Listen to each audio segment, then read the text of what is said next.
काफी सारे सब्सक्राइबर्स ने मेरे से ये सवाल पूछा है कि एग्रीकल्चरल लैंड को किस तरीके से खरीदना चाहिए, क्या क्या डॉक्यूमेंट्स चेक करने चाहिए, पूरा प्रोसेस समझाइए। तो मैं इस वीडियो में एग्रीकल्चरल लैंड के बारे में डिटेल में बात करने वाला हूं कि किस तरीके से आपको खरीदना चाहिए, किस तरीके से आप प्रॉपर्टी फ्रॉड को अवॉइड कर सकते हैं। एग्रीकल्चरल लैंड खरीदते वक्त काफ़ी फ्रॉड होने के चांसेस भी होते हैं। एक ही लैंड को दो तीन तीन बार भी बेच देते हैं काफ़ी लोग। तो इस तरीके के फ्रॉड्स को आप किस तरीके से बचा सकते हैं, इसके बारे में हम डिटेल में बात करेंगे। ये वीडियो हमारी how two by property series का तीसरा वीडियो है। पहले दो वीडियोस में मैं आपसे रेडी टू मूव प्रॉपर्टी और अंडर कंस्ट्रक्शन प्रॉपर्टी के बारे में बात कर चुका हूं। तो अगर आपने वो वाले वीडियोस नहीं देखे हैं तो आप वाले वीडियोस मेरे जरूर देखिए। अब इस वीडियो के अंदर एग्रीकल्चरल लैंड के बाइंग प्रोसेस के बारे में हम थोड़ा सा डिटेल में जान लेते हैं। तो आप इस वीडियो में शुरू से लेकर लास्ट तक जरूर बने रहिए, जिससे आप कोई इंपॉर्टेंट पॉइंट ना मिस कर दें। चलते हैं सीधा ब्लैक बोर्ड की तरफ। तो इस वीडियो में हम देखने वाले हैं कि एग्रीकल्चरल लैंड खरीदने का क्या स्टेप बाय स्टेप प्रोसेस है, और साथ ही में मैं आपको लैंड रिकॉर्ड्स के बारे में भी कुछ एक्स्ट्रा जानकारी देने वाला हूं कि लैंड रिकॉर्ड्स के अंदर क्या क्या डिटेल्स निकल के आ जाती हैं। सबसे पहले हम स्टेप बाय स्टेप प्रोसेस देख लेते हैं एग्रीकल्चरल लैंड खरीदने का। तो जब भी आप कोई एग्रीकल्चरल लैंड खरीदना चाहते हैं, उसमें सबसे पहला स्टेप आ जाता है आपका प्रॉपर्टी सर्च का। मतलब आप किस जगह पे खरीदना चाहते हैं वो आप आइडेंटिफाई कर लें। उसके बाद आप ऑनलाइन या किसी ब्रोकर के थ्रू सर्च कर सकते हैं आपको जिस भी तरीके की लैंड चाहिए, जितना एरिया चाहिए। उसके बाद आपने एक बार आइडेंटिफाई कर लिया तो आप फिजिकल विजिट करेंगे। अब किसी भी लैंड को खरीदने से पहले फिजिकल विजिट करना बहुत ज़रूरी हो जाता है। वहाँ जाके आपको देखना चाहिए कि कोई इंक्रोचमेंट तो नहीं है, किसी ने कोई घेर तो नहीं ली है वो ज़मीन, वो लैंड एकदम क्लियर है कि नहीं, वहाँ पे कोई किसी तरीके का कोई नाला तो नहीं है, कोई पोल तो नहीं जा रहा है, इलेक्ट्रिक पोल तो नहीं जा रहा है उसके बीच में से। तो ये इस तरीके से अगर कोई बीच में चीज़ आ जाती है, कोई अड़चने आ जाती हैं, तो उसकी लैंड की वैल्यू कम हो जाती है।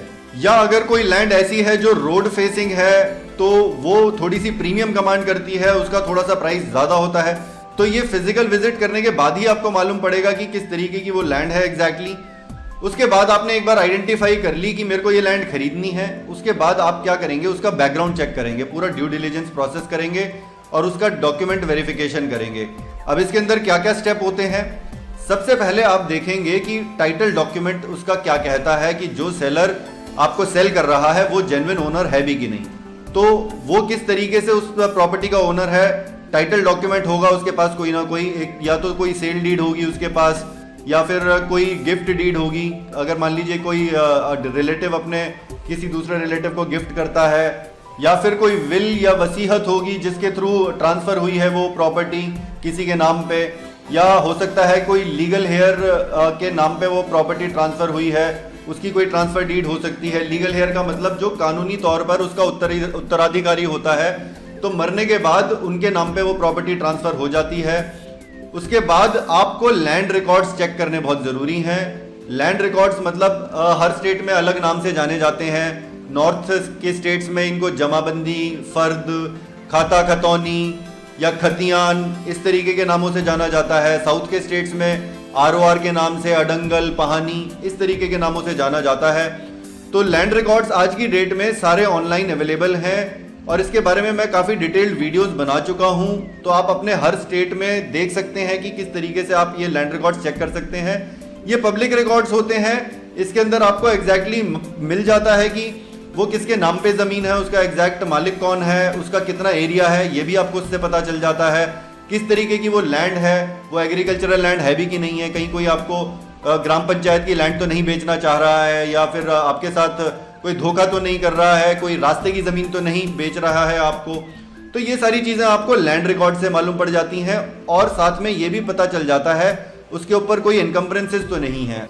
इनकम्बरेंसेस बेसिकली आपके थर्ड पार्टी क्लेम्स होते हैं, जैसे कि आपका कोई लोन हो गया उस ज़मीन के ऊपर, कोई लीज हो गई, या फिर कोई कोर्ट केस हो गया, या मान लीजिए कुछ टैक्स ड्यूज हैं। ये सारी डिटेल्स आपको लैंड रिकॉर्ड से मिल जाती हैं। तो इसीलिए आपके लिए लैंड रिकॉर्ड्स और टाइटल डॉक्यूमेंट चेक करना बहुत ज़रूरी है, जिससे आपको पता चल जाए उसके ऊपर कोई थर्ड पार्टी का क्लेम नहीं है, उसका एग्जैक्ट एरिया है, कितना है, टाइप किस तरीके की वो लैंड है। और ये मैं लैंड रिकॉर्ड्स कैसे दिखते हैं इसका भी मैं आपको एक एग्जांपल दिखाऊंगा। तो एक बार आपने ज़मीन का बैकग्राउंड चेक कर लिया, उसके बाद आपका नेक्स्ट स्टेप आ जाता है नेगोशिएशन का, कि आप कितने में खरीदेंगे उसको। तो उसके लिए राइट प्रॉपर्टी वैल्यू बहुत जरूरी हो जाती है। उसकी किस तरीके से आप सही वैल्यू निकालें, इसके बारे में भी मैंने वीडियोस बनाए हुए हैं, आप वो देख सकते हैं मेरे प्रॉपर्टी वैल्यूएशन मेथड्स वाले।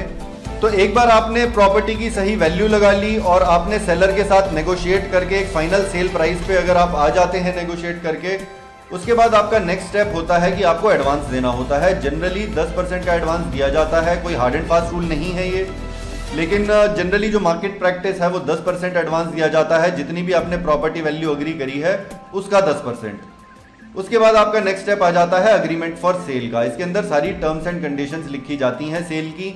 इसके अंदर एक तो डिटेल्स ऑफ प्रॉपर्टी आ जाती हैं कि किस तरीके की वो लैंड है, किसके नाम पर है, बायर और सेलर के नाम आ जाते हैं। फिर आपने कितना प्राइस अग्री करा, यहाँ पे ये जो सेल प्राइस अग्री करा है वो आ जाता है। पेमेंट टर्म्स आ जाती हैं कि कितने टाइम में आप पे करेंगे, तो ये जनरली 2 से 3 महीने का टाइम मिलता है इसके अंदर। फिर साथ में डिफॉल्ट पेनल्टी कितनी होगी, बायर या सेलर अगर मान लीजिए बायर या सेलर अगर बैक ऑफ करते हैं सेल से तो उनको कितनी पेनल्टी देनी होगी। जनरली अगर बायर बैक ऑफ करता है तो उसका ये जो 10% होता है ये मारा जाता है, ये फोरफीट हो जाता है, सेलर इसको वापस नहीं करता है।